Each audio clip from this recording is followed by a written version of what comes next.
Assalamualaikum warahmatullahi wabarakatuh. Hamdan wa syukranillah. La haula wa la quwata illa billahil aliyyil azim. Pemirsa yang dimuliakan Allah Subhanahu wa taala, kita memasuki bulan Dzulhijjah.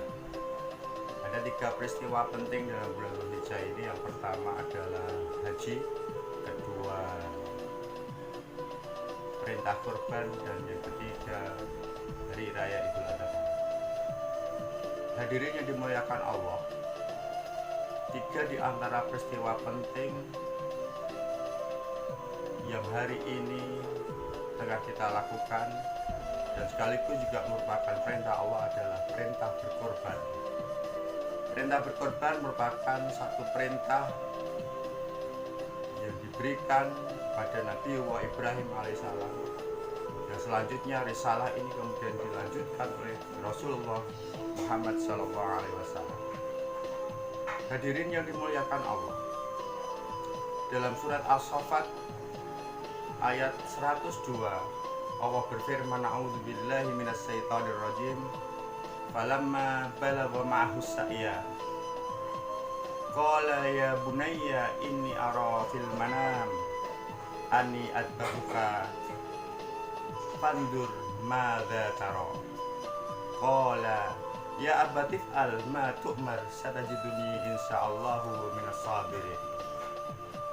Ayat ini mengisahkan bahwa Allah Subhanahu wa taala memerintah kepada Nabi Ibrahim alaihissalam untuk berkorban. Ayat tersebut jika diartikan falamma balagha ma'ahu sa'ya, dan tatkala Ismail telah sampai umur dewasa bersama Ibrahim, kemudian Ibrahim berkata, ya bunayya, wahai anakku, inni ara fil manam anni adbahuka, sesungguhnya aku melihat dalam mimpiku aku menyembelihmu. Fandur madza tara, maka bagaimanakah pendapatmu? Lalu Ismail mengatakan, qala ya abatif al ma tu'mar satajiduni insyaallahu minas sabirin. Wahai bapakku, kerjakanlah apa yang diperintahkan oleh Allah, tentu engkau akan mendapatiku sebagai orang-orang yang sabar. Ada beberapa nilai-nilai karakter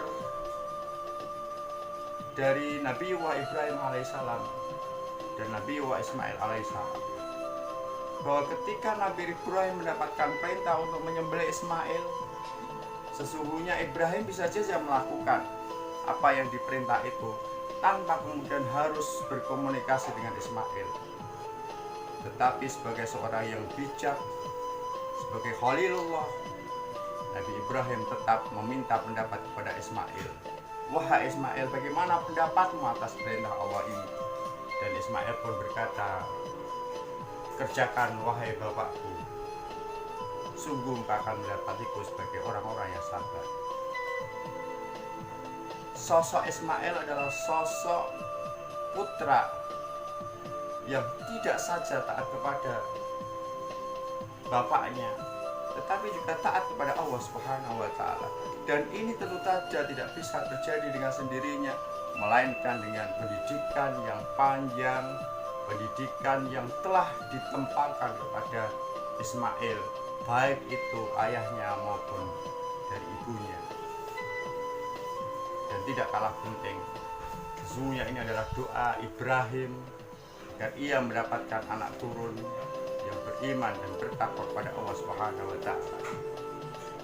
Yang kedua, sosok Ismail tidak bisa terjadi dengan sendirinya tanpa pendidikan yang baik. Dan yang kedua, konsep pendidikan yang dilakukan Ibrahim adalah senantiasa melakukan komunikasi yang baik dengan anaknya Ismail. Disitulah maka ketika perintah Allah datang, Ibrahim pun mengikuti perintah Allah itu. Demikian juga Ismail dengan keimanannya menerima dan menyatakan bahwa perintah itu adalah perintah Allah dan sudah selayaknya bapaknya melaksanakan perintah Allah itu. Hadirin yang dimuliakan Allah Subhanahu wa taala.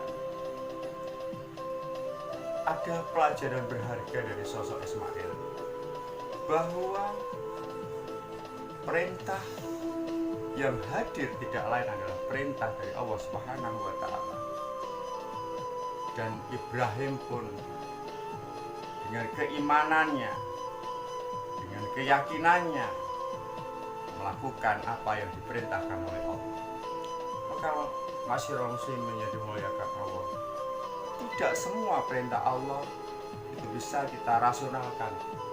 Tetapi ada kalanya perintah Allah itu penuh satu keyakinan dan keimanan. Secara rasional, seorang ayah yang diperintah oleh Allah, yang diperintah untuk membunuh anaknya, tentu sesuatu yang tidak masuk akal atau disebut dengan irasional. Tapi dengan pendekatan keyakinan, dengan pendekatan keimanan, maka perintah itu sesungguhnya adalah perintah yang datang dari Allah, dan sudah seyogyanya seorang kekasih Allah melaksanakan perintah Allah atas keimanan dan ketakwanya, dan sekaligus sebagai hamba yang dicintainya. Demikian pula apa yang dilakukan oleh Ismail dengan menerima apa yang datang dari Allah ada sebagai bukti ketaatannya kepada kedua orang tuanya dan sekaligus ketaatannya pada Allah Subhanahu wa taala. Demikian hadirin yang dimuliakan Allah, semoga menjadi pelajaran bagi kita hari ini, baik sebagai orang tua ataupun sebagai anak-anak yang senantiasa beriman dan bertakwa kepada Allah Subhanahu wa taala. Taufiq wal hidayah. Assalamualaikum warahmatullahi wabarakatuh.